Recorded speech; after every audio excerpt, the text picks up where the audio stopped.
이렇게 예배를 드리다 보니까 새해가 밝았네요. 우리 옆에 계신 분들과 이렇게 인사하겠습니다. 옆자리에 앉아주셔서 행복합니다. 새해 첫 만남과 인사죠. 그래서 새해 첫날 내 옆에 누가 계셨는가. 참 귀한 분이 옆에 계시죠. 그래서 이 만남을 기억하시고 올 한 해 계속 기도해 주시기 바랍니다. 우리 다시 한번 인사할까요? 받은 복을 나눕시다. 받은 복을 나눕시다. 받은 복을 나눕시다. 우리 삶에 문제와 고통이 발생하는 여러 가지 원인이 있습니다. 삶의 우선순위가 잘못되거나 잘못된 대상을 사랑하게 될 때 이 삶의 문제와 고통이 생깁니다. 학생이면 그 신분에 맞게 공부가 우선순위가 되어야 합니다. 그런데 학생이 공부가 우선순위가 되지 않고 게임이나 취미나 또 아르바이트나 또 연애 등을 공부보다 더 중요하게 생각하면 이 공부에 집중할 수가 없습니다. 그때가 공부할 수 있는 가장 좋은 시기잖아요. 모든 것이 다 허락되었습니다. 부모님이 공부할 수 있도록 전적으로 이렇게 도와주는데 공부할 수 있는 이 좋은 시기와 기회를 놓치게 된다라는 거죠. 공부해야 할 때 공부하지 않으면은 반드시 후회하게 됩니다. 또 어떤 일이 발생하냐면 상급 학교를 진학하거나 아니면 직업 선택에 있어서의 폭이 아주 좁아진다라는 거예요. 내가 가고 싶은 학교나 직장을 자유롭게 선택할 수가 없습니다. 남들이 선택하고 남은 것을 선택해야 하는 그런 뼈저린 아픔을 겪게 된다라는 거죠. 학생뿐만 아니라 어른들도 이 삶의 우선순위가 잘못된 경우들이 있습니다.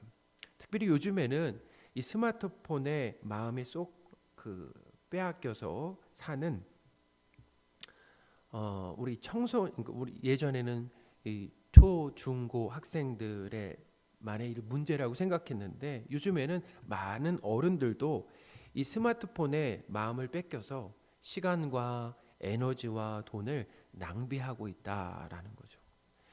이 스마트폰 재미에 쏙 빠져서 일도 제대로 하지 못하고 어떤 분들은 운전하면서 스마트폰을 하는 거예요. 동시에 사람을 만나는 것도 운동을 하는 것도 예배와 또 성경을 읽는 것도 제대로 하지 못하고 이런 것들이 다 뒷전으로 이렇게 밀리게 된다라는 거죠. 올해 우리 말씀 사랑 온도가 이제 72도로 72도가 됐어요.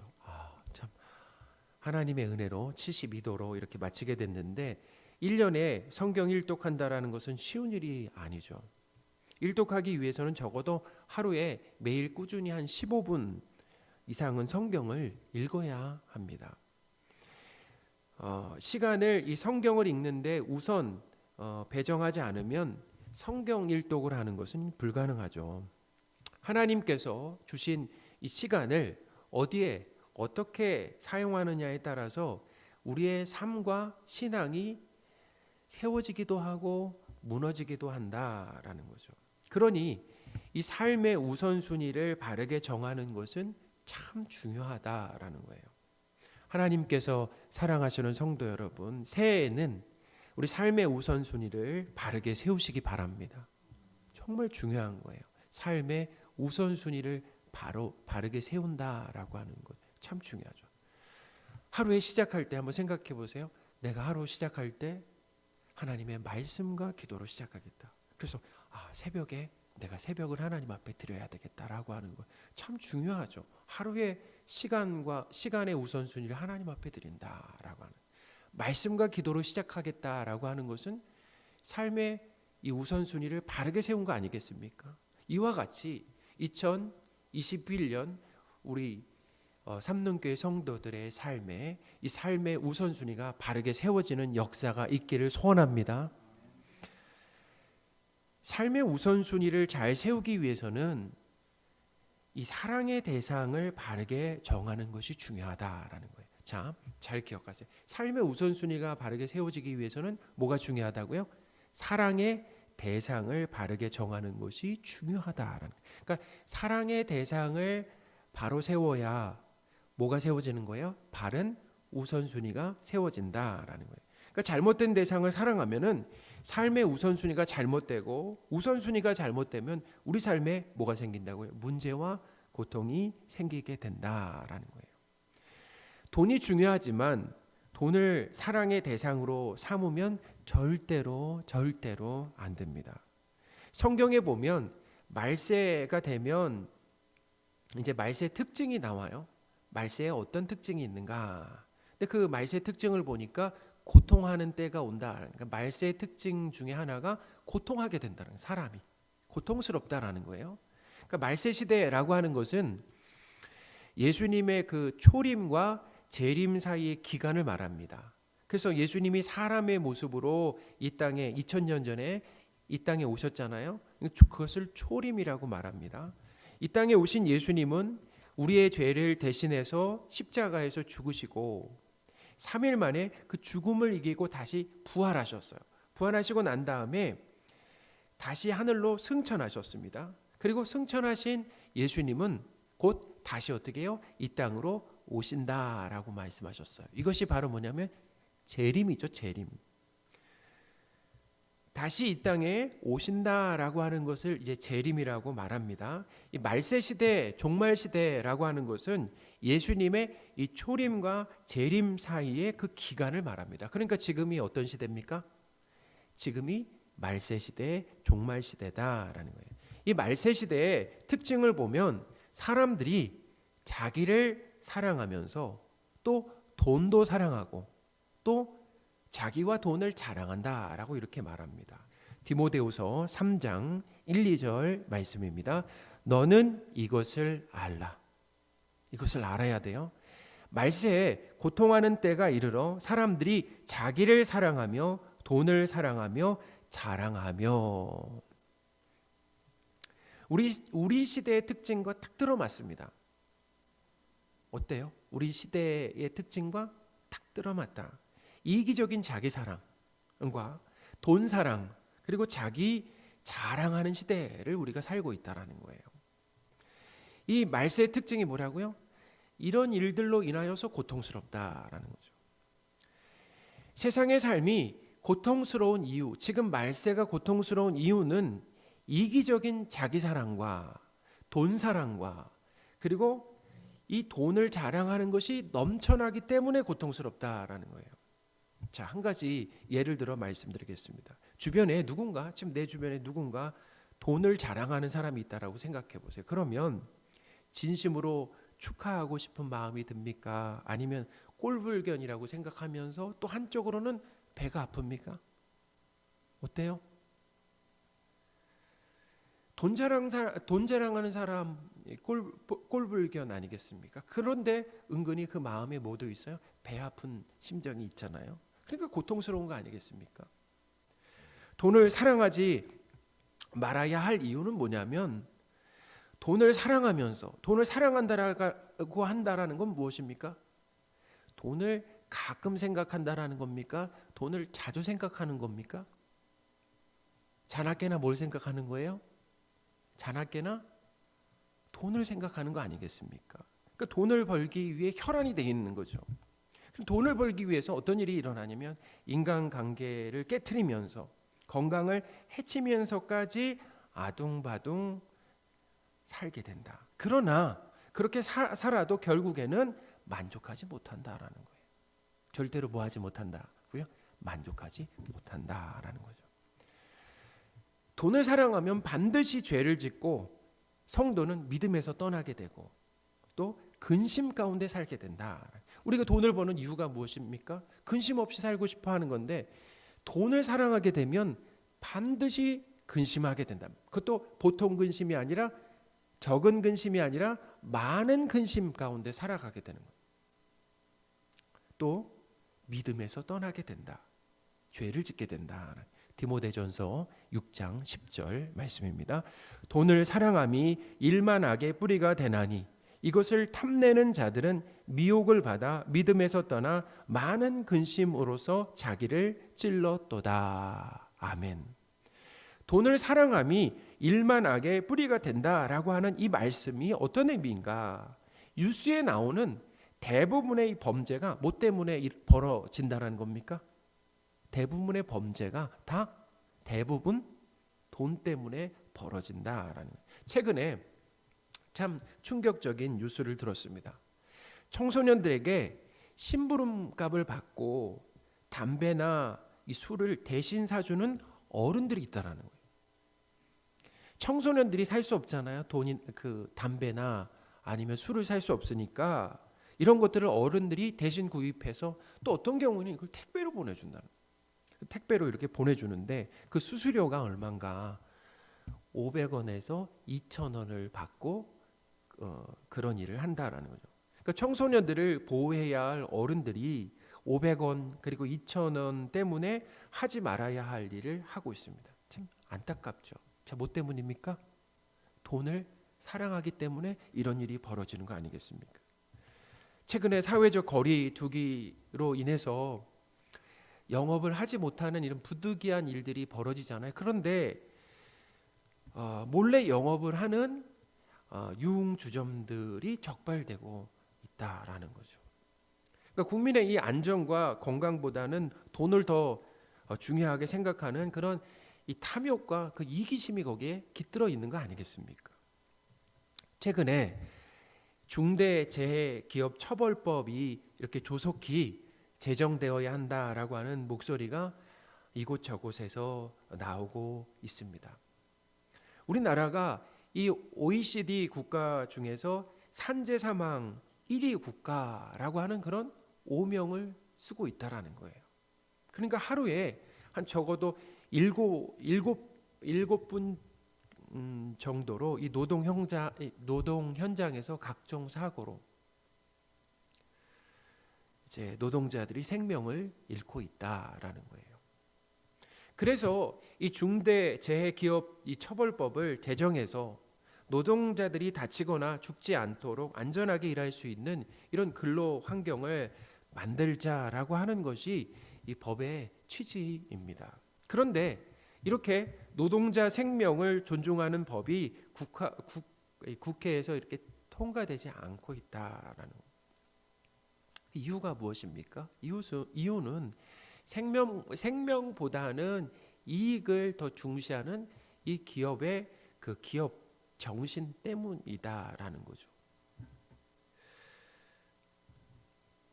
사랑하는 성도 여러분, 돈은 우리 삶에 유용합니다. 그리고 필요해요. 그렇지만 돈을 사랑의 대상으로 또 이렇게 사랑의 대상으로 또 하나님의 자리에까지 두어서는 안 된다라고 하는 것을 우리는 꼭 기억하시기 바랍니다. 성도가 돈을 사랑하면 돈에 대한 이 탐욕으로 믿음을 떠나게 된다라고 이렇게 얘기합니다. 왜 그런 일이 벌어지냐면 하나님과 재물을 동시에 사랑하고 섬길 수 없기 때문이다라는 거예요. 배우자와 다른 이성을 동시에 사랑할 수 있습니까? 없습니까? 없어요. 사랑할 수 없는 것처럼 돈과 하나님을 겸하여 사랑할 수 없다. 왜냐하면 하나님을 사랑하는 것과 돈을 사랑하는 것은 삶의 목적과 방향이 정반대라는 겁니다. 정반대예요. 그러니까 우리가 오른쪽으로 가면서 왼쪽으로 갈 수 있습니까? 앞으로 가면서 뒤로 갈 수가 없어요. 예를 들면 이런 거죠. 돈을 사랑하면 어떤 일이 벌어지냐면 사람을 이용해서라도 돈을 번다라는, 속여서라도 돈을 번다라는 거죠.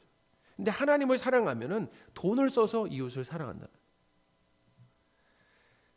돈을 사랑하면 돈을 모아서 나만을 위해 소비하지만 하나님을 사랑하면 돈을 벌어서 이웃에게 나눠준다라는 겁니다. 성도가 이런 거야. 전 돈은 사람들이 이렇게 얘기합니다. 얼마나 귀한지 뭐 같다라고 얘기합니까? 돈이 피 같다라고 이렇게, 피 같은 내 돈이라는, 피 같은 이 돈을 이웃과 나눌 수 있는, 성도가 피 같은 돈을 이웃과 나눌 수 있는 이유는 간단하다라는 거예요. 돈이 나를 책임져 주지 않고 하나님이 책임져 주신다라고 하는 것을 믿기 때문이죠. 할렐루야. 돈이 나를 책임지는 것이 아니라 하나님이 나를 책임지신다라고 하는 것을 믿기 때문에 돈에 얽매여 살지 않고 필요할 때는 돈을 내어놓을 수 있다라는. 돈을 사랑하는 사람은 돈이 나를 책임져 주고 돈이 나를 기쁘게 하고 돈으로 내가 든든하고 돈이 나를 중요한 사람으로 만들어주고 돈이 나에게 안정을 준다라고 믿습니다. 돈을 그러니까 이렇게 하나님 자리에 올려놓고 하나님이 주실 수 있는 것들을 뭐로부터 얻으려고 합니까? 바로 이 돈으로부터 얻으려고 한다라는. 돈이 이렇게 매력적인 것 같지만 우리는 돈의 한계를 알아야 합니다. 돈의 한계가 있다라는 거예요. 돈도 할 수 없는 것들이 있다라는 겁니다. 자, 돈은 어떤 한계가 있습니까? 돈을 사랑하는 사람은 성경에 보니까 돈을 사랑하는 사람은 재물이 늘어도 그것에 만족하지 못한다라고 이렇게 얘기하고 있어요. 전도서 5장 10절 말씀입니다. 은을 사랑하는 자는 은으로 만족하지 못하고 풍요를 사랑하는 자는 소득으로 만족하지 아니하나니 이것도 헛되도다. 우리가 생각할 때 강남에 고급 아파트를 소유하고 또 고가의 승용차를 타고 다니면서 해외 여행도 원 없이 다니면 만족하고 행복하고 더 이상 소원이 없을 것 같지만 전혀 그렇지 않다라는, 일시적인 기쁨이 잠시 있을 뿐 다시 공허해진다는 돈의 한계입니다. 그래요. 우리가 소원하는 것, 우리가 인생을 걸고 소원하는 것, 목표하는 것을 만약에 이루지 못한다라고 하면 우리 심정이 어때요? 짜증이 나고 고통스럽겠죠. 근데 반대로 한번 생각해 보세요. 우리가 소원하고 인생의 목표하는 것들을 이루었다라고 해도 마찬가지다. 다시 공허해지고 불만족스럽게 된다. 이러나 저러나 문제다라는 거죠. 돈으로 할 수 없는 것들이 참 많습니다. 젊음이나 건강이나 인격은 돈으로 살 수가 없어요. 돈으로 불면증이나 불안증이나 우울증 등을 해결할 수가 없다라는 거예요. 돈으로 자녀를 올바르게 양육할 수도 없습니다. 최근에 유명 기업의 이 손녀가 또다시 마약에 손댄 것으로 인하여서 마약 혐의로 인하여서 입건되었다라고 하는 그런 뉴스를 들었습니다. 우리가 생각할 때 아니 저 풍족한 삶일 것 같은데 뭐가 부족해서 뭐가 문제라 저런 일들이 계속해서 재벌가에서 일어나는가라고 우리가 생각하잖아요. 그러니까 돈이 해결하지 못하는 것이 있다라는 겁니까? 없다라는 겁니까? 있다라고 하는 거예요. 돈으로 사고를 예방할 수는 없다라는. 우리가 돈 많이 들어서 보험을 상당히 많이 들을 수는 있잖아요. 근데 사고는 예방할 수가 없다라는. 돈으로 이 코로나로부터 안전을 보장받을 수가 없다라는 거예요. 무엇보다 하나님께서 우리의 죄로 인해서 진노하실 때 그리고 심판하실 때 재물은 무익하다라고 성경은 이야기하고 있습니다.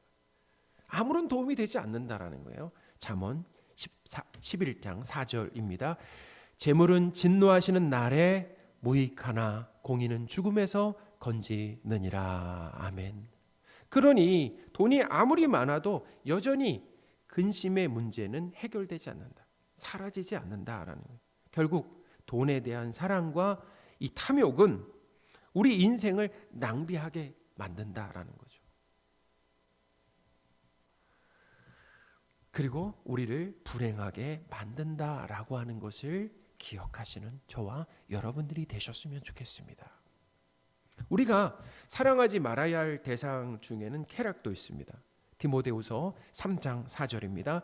쾌락을 사랑하기를 하나님 사랑하는 것보다 더하며. 말세의 특징이라는 거예요. 뭘 사랑한다고요? 사람들이 쾌락을 사랑한다. 사람은 쾌락을 사랑합니다. 하나님보다 더 사랑한다라는 거예요. 우리 사회를 봐도 그래요. 즐겁고 재미있는 것을 선이라고 그게 선이죠. 즐겁고 재미있으면 그것이 선입니다. 보는 것, 그리고 듣는 것, 맛보는 것, 향기 맡는 것, 이 촉감 등, 그러니까 오감을 자극하는 것을 우리는 즐기는 거예요. 사람들이 계속 즐깁니다. 그러나 쾌락을 추구하는 것도 우리에게 진정으로 만족을 주지 못한다는, 소비하고 여행하고 게임하고 술을 마시고 또 성생활을 하고 도박이나 약물 등 그러니까 일시적인 기쁨과 안정을 주죠. 그렇기 때문에 계속 반복해야 된다는, 한 번으로 안 되고 계속 반복해야 된다. 중독이 되면 계속 더 강력하고 이 자극적인 것들을 찾게 된다는. 마약에 손을 대는 사람들도 처음부터 마약을 한 것은 아닙니다. 내 기분을 좋게 이 자극하는 것들, 그것을 이렇게 점점 단계를 높여갔을 뿐이다. 쾌락을 쫓는 이 삶도 잠깐의 어떤 기쁨은 있을지 모르지만 결국에는 내 건강을 해치고 관계를 파괴하고 가정 형편도 이 피폐하게 만드는 그런 일들이 일어나게 된다라는 거예요. 이렇게 돈과 쾌락이나 잘못된 대상을 사랑하는 것이 결국에는 우리 삶에 큰 해가 된다라고 하는 것. 그러니까 서두에도 제가 말씀드렸잖아요. 잘못된 대상을 사랑하면 삶의 우선순위가 어떻게 해요? 삶의 우선순위도 잘못되게 된다. 그러므로 인해서 우리 삶의 문제와 고통이 가중되게 된다라고 하는 것을 우리는 꼭 기억해야 된다라는 거죠. 그래서 성경은 우리에게 하나님을 사랑의 대상으로 삼으라라고 이렇게 말합니다. 신명기 5장 10절 말씀을 같이 한번 읽어보겠습니다. 나를 사랑하고 내 계명을 지키는 자에게는 천대까지 은혜를 베푸느니라. 아멘. 하나님을 사랑의 대상으로 삼으라라고 하는 이 말은 관계적인 용어죠. 관계. 사랑은 사실은 둘 사이에 이루어지는 거 아니겠습니까? 관계죠. 그 관계에 있어서 하나님과 제일 친밀하라라는 거예요. 우리 한번 생각해 보세요. 관계에서 제일 친밀하고 가까운 사람들을 사랑한다라고 얘기하잖아요. 부부 관계가 그렇죠. 부자 관계가 그런 거 아니겠습니까? 그러니까 하나님을 사랑하라고 하는 것은 뭐냐면 이 관계에 있어서 하나님과 제일 친밀하라라는 의미가 담겨 있는 거예요. 그러니까 하나님을 자주 생각하면 어때요? 슬픕니까? 기쁩니까? 기쁜 거죠. 하나님으로 인하여서 기쁜 거죠. 하나님으로 인하여서 어떻게 해요? 든든하고 하나님을 의지하고 하나님께 순종하라라고 하는 의미가 거기에 담겨 있다. 사랑하라는 의미에 담겨 있다라는 거예요. 하나님께서 이렇게 말씀하셨습니다. 나를 사랑하라라고 말씀하셨어요. 그러니까 하나님께서 나를 사랑하라라고 하신 이 첫 대상은 누구입니까? 누구에게 말씀하신 거예요? 그 첫 대상은 이스라엘 민족이죠. 이스라엘 민족에게 나를 사랑하라라고 이렇게 말씀하셨습니다. 하나님께서 이스라엘 민족에게 하나님을 사랑하라고 하셨을 때 이스라엘 백성들은 하나님의 이 요구를 들었을 때 그것을 당연하게 생각했을까요? 아니면은 좀 부당하고 불편하게 생각했을까요? 이스라엘 백성들이 이 이야기를 들을 때 사랑하라라고 하는 이 말씀을 들었을 때 그것을 당연하게 생각했을까요? 불편하게 생각했을까요? 이스라엘은 여호와 하나님이 누구신데 무슨 자격으로 우리에게 사랑하라고 요구하시느냐라고 이렇게 따지지 않았습니다. 이스라엘 백성은 순순히 하나님을 사랑하겠다라고 얘기했어요. 사랑하는 성도 여러분, 하나님께서 이스라엘 백성들에게 하나님을 사랑하라고 요구하실 수 있었던 그 이유가 무엇입니까? 하나님을 사랑하라고 요구하실 수 있었던 그 이유는 하나님께서 먼저 이스라엘 백성들을 사랑하셨기 때문이다라는 거예요. 이스라엘 백성들이 애굽의 그 노예 생활로 고통스러워할 때 하나님은 모세를 보내셔서 애굽에서 이스라엘 백성들을 구해내셨습니다. 그들을 구원하심으로 자유를 주셨다라는 거예요. 그리고 거기서 그친 것이 아니라 이 출애굽 이후에 이 40년의 광야 생활에서도 하나님은 그들을 먹이시고 돌보셨다라는 거죠. 하나님께서 먼저 그들을 사랑하셨기 때문에 이스라엘 백성들에게 사랑을 요구하실 수 있는 것이죠. 우리에게 사랑을 요구할 수 있는 사람이 있다면 누구겠습니까? 우리에게 사랑하라고 요구하실 수 있는 사람, 대상이 있다면 누구예요? 부모님이죠. 왜 부모님입니까? 우리가 태어나서 이때까지 먼저 우리를 사랑하셨기 때문에 우리에게 사랑하라고 말씀하실 수 있는 거 아니겠습니까? 하나님께서 성도인 우리에게 사랑을 요구하시는 것이 당연한 것은 먼저 우리를 사랑하셨기 때문입니다. 요한일서 4장 19절 말씀입니다. 우리가 사랑함은 그가 먼저 우리를 사랑하셨음이라. 아멘. 우리의 죄를 대신해서 십자가에서 죽으신 예수님으로 우리를 향한 하나님의 크신 사랑을 분명히 알 수 있다. 작은 사랑도 아닙니다. 크신 사랑을 분명히 알 수 있다. 로마서 5장 8절입니다. 우리가 아직 죄인 되었을 때 그리스도께서 우리를 위하여 죽으심으로 하나님께서 우리에 대한 자기의 사랑을 확증하셨느니라. 아멘. 우리를 향한 하나님의 이 사랑, 하나님이 우리를 사랑하신다라고 하는 증거가 뭐냐면 바로 예수님의 십자가였다라는 거예요. 하나님이 우리를 사랑하셨는데 얼마만큼 사랑하셨는가? 아들인 예수 그리스도를 우리 대신 십자가에 내어주실 만큼이나 우리에게 생명을 주실 만큼이나 우리를 사랑하셨다라는 거죠. 그러니 하나님께서 성도에게 사랑하라고 요구하시는 것은 무리한 요구가 아니다라는 거죠. 그것은 당연한 거죠. 사랑하는 성도 여러분, 하나님을 사랑하시기 바랍니다. 하나님 사랑. 하나님을 자주 생각하는 거예요. 우리 사랑하는 사람 자주 생각하잖아요. 자, 사랑하는 사람 자주 생각합니다. 그리고 그 사랑하는 사람을 생각하면 어때요? 마음이 불편하고 힘들지 않죠. 기쁘지 않아요? 행복하지 않아요? 그러니까 하나님을 자주 생각하는, 나를 사랑하시는, 나를 사랑하셔서 나보다 나를 먼저 사랑하셔서 지금까지 나에게 사랑과 은혜를 베풀어 주신 그 하나님을 생각한다라고 한다면 뭐예요? 생각하는 것만 하더라도 내 안에 기쁨이 샘솟는다라는 거예요. 저도 그래요. 하나님뿐 아니라 인간적으로 생각해 볼 때 저에게 제가 지금 이 자리에 있기까지 저를 사랑해 주신 많은 분들이 있을 거 아니에요. 근데 특별히 사랑해 주신 분들이 있을 거잖아요. 근데 그분들을 한번 생각해 보면 다시 그분들로 인하여서 제가 제 안에 뭐가 샘솟는 거예요? 기쁨이 샘솟는다라는 거예요.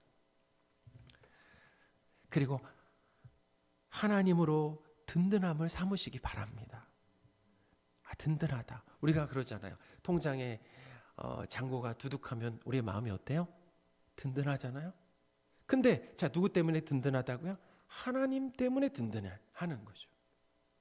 하나님으로 기뻐하는 것이고 하나님으로 든든해하는 겁니다.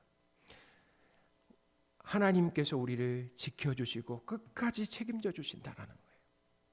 돈이 우리를 지켜주고 끝까지 책임져 주는 것이 아니라, 아까도 말씀드린 돈에 한계가 있다고 말씀드렸어요. 돈이 할 수 없는 일들이 참 많은데 하나님은 하실 수 없는 일이 없다. 하나님은 모든 것을 다 하실 수 있다라는 거예요. 히브리서에 보면 거기에도 역시 돈을 사랑하지 말고 지금 있는 바를 족한 줄로 알고 지금 있는 것에 만족하라라고 하는 말씀이 있습니다. 그러면서 이렇게 얘기하세요. 내가 결코 너희를 버리지 않고 떠나지 않겠다라고 말씀하셨습니다. 우리 히브리서 13장 5절 말씀인데요. 우리 같이 한번 읽어보겠습니다. 돈을 사랑하지 말고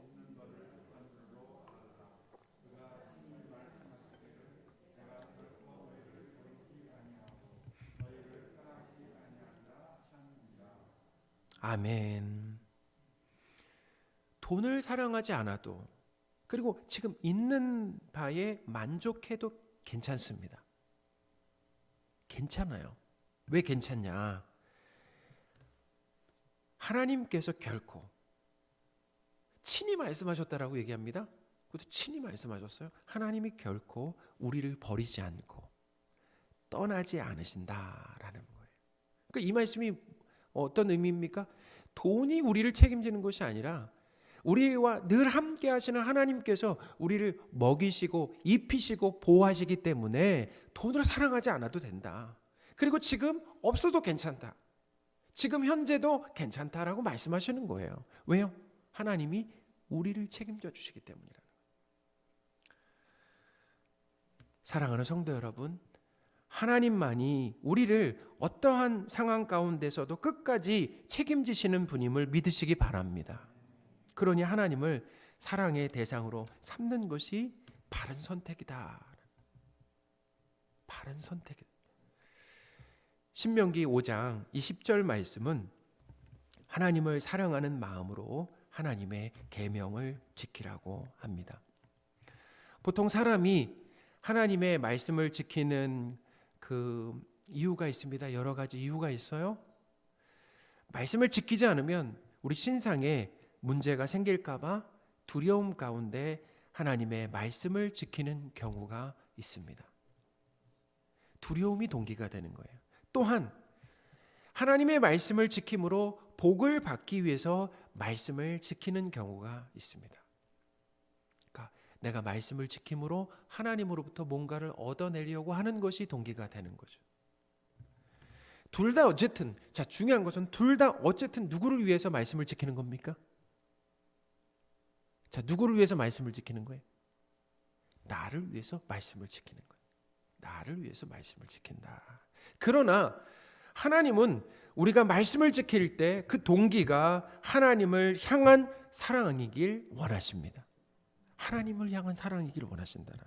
두려워서 복받기 위해서가 아니라 하나님을 사랑해서 하나님을 기쁘게 해드리기 위해서 말씀에 순종하라라는 겁니다. 내 자녀가 만약에 내 자녀가요 내 말을 듣는데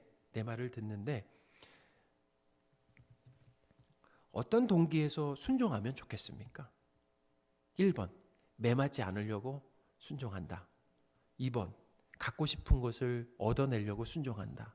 3번 부모님을 사랑하고 존경해서 그 말씀을 듣기 위해서 순종한다. 자, 몇 번이겠어요? 몇 번이길 원하세요? 당연히 3번이죠. 저도 3번입니다. 사랑하는 성도 여러분, 어떤 동기에서 말씀에 순종하고 계십니까? 내가 지금 하나님의 말씀에 순종한다라고 하면 어떤 동기에서 하나님의 말씀에 순종하고 계신가라고 하는 것. 하나님을 사랑해서 하나님을 기쁘게 해드리기 위해서 순종하는 저와 여러분들이 되셨으면 좋겠습니다. 놀라운 사실이 있어요. 놀라운 사실은 뭐냐면은 하나님을 사랑하는 이 마음에서 계명을 지키면 천대까지 은혜를 베푸신다라고 하는 거기 약속이 붙어 있습니다.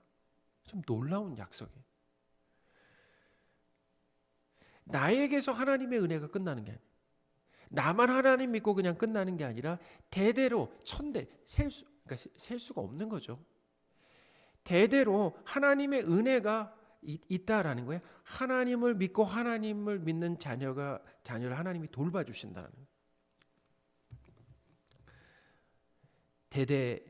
자손 대대로 하나님께서 자녀로 삼아주시고 은혜를 베풀어 주신다라고 하는 약속이 거기 붙어 있습니다.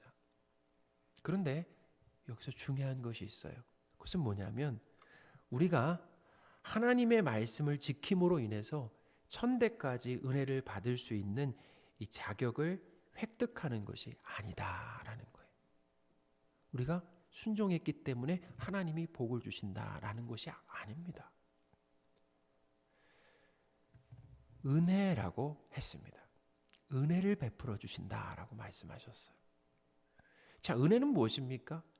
자격 없는 자에게 값없이 주시는 선물이죠.